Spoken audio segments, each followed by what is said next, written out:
This is my first time having a parrot fish here since I've been here for 16 years in the US. First time. It seems like I just talked about it yesterday, right, Daddy? And I said I really miss mol.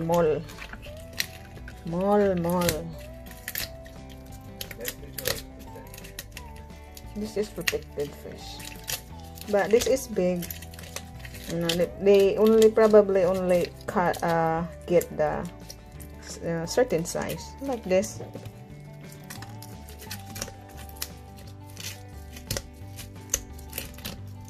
Prituhin namin to, guys. Tapos yun isa ipaksiw. 11, kano to?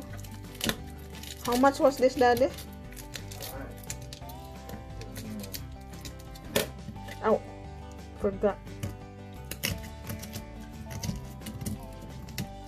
Sell this by piece.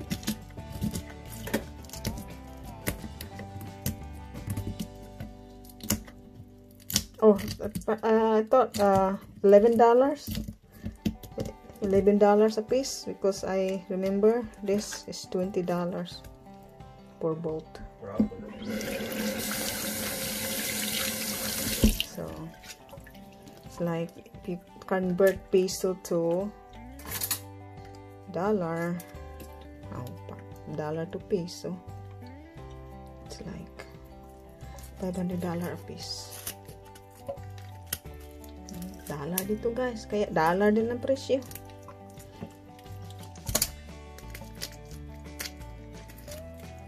Kaya pag umuwi din kami sa Pinas, i-convert din namin ang piso to dollar.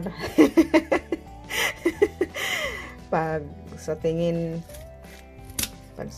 ko ay mahal ang presyo compare dito, ayaw ko din bilhin. Mahal eh. Pero pag fair price naman, okay lang. Pero pag example, itong mulmul kasi $10 lang ito dito, diba? Dollar, wala lang natin kwentahin sa piso. $10 to dito. Tapos pag umuwi kami ng Pinas, $20 a piece. Ayaw ko yan bilhin, guys. Mahal eh. Mahal. Mahal. Yan, ganyan. Dito na, hintayin ko na lang umuwi sa US. Dito na lang ako bibili. Sorry, guys.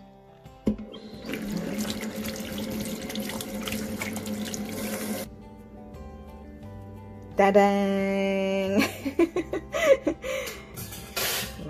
Guys, it's look like fresh. Galing yan, diba?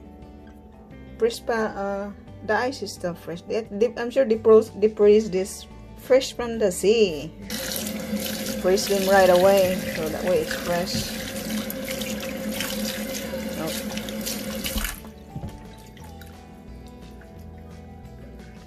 Masaya na ako dito, guys. Simple lang ang kasiyahan ko, pagkain lang.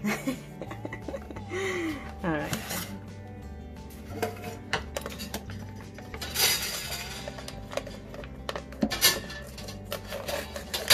Sana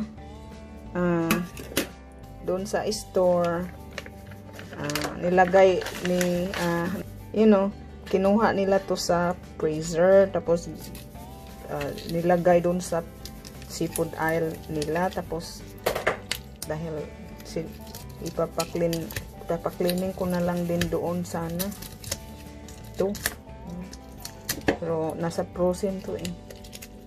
Yung bilong-bilong lang ang yung moonfish. Bilong-bilong lang ang nasa display nila. Pero pag ito ay naka-display doon, ipapaklinin ko na lang din to sa kanila. Pero hindi eh. Kaya tiis.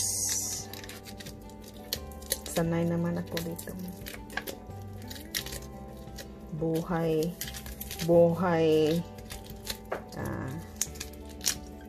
ano yun, probinsya. Lumaki ako sa tabing dagat.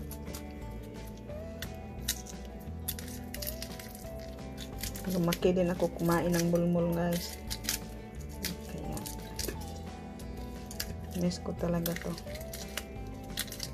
Mayroon nga akong nung umuwi kami ng Pinas 2013, bumili ako ng dahil hindi tayo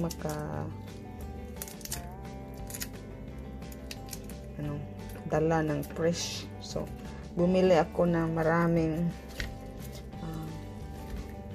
dried fish na mulmul. Hanggang ngayon, nandun pa sa freezer. Kunti na lang. 2013, imagine, 2013, nandyan pa sa freezer. Ganyan karami ang binili ko. Hindi ako masyado kumakain ng dried fish ngayon dahil may edad na. Hirap na talaga. Nag-react na ang bad. Hindi ko na lang ginanon dahil ayaw ko. Mga skill ng lumilipad kahit saan dito sa kusina. Kaya kinamay ko na lang. Sarap to paksiw, tula, escabeche, grill, fry.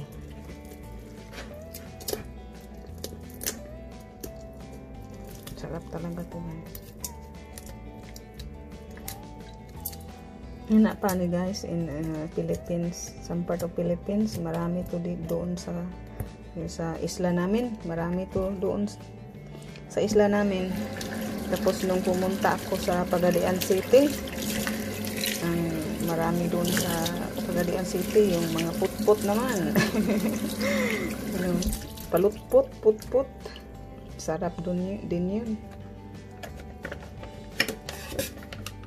First time ko yun kumain ng palutpot doon. Na-addict na ako. Ngayon, hinahanap-hanap ko na.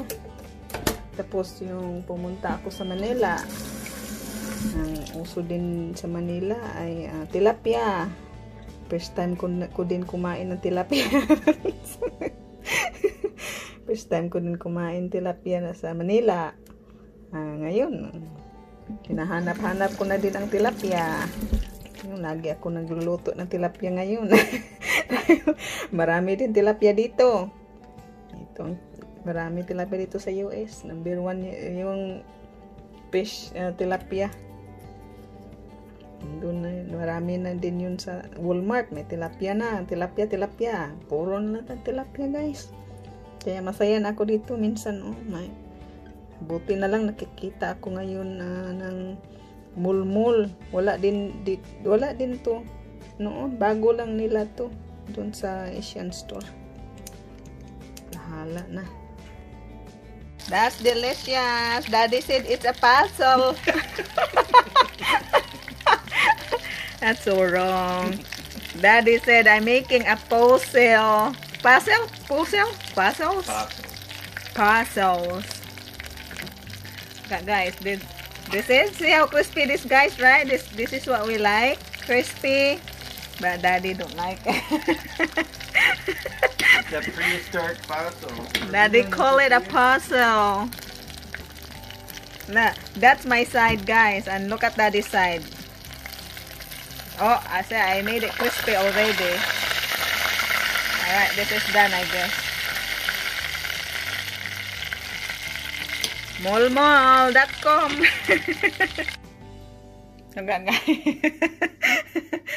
American style frying, okay?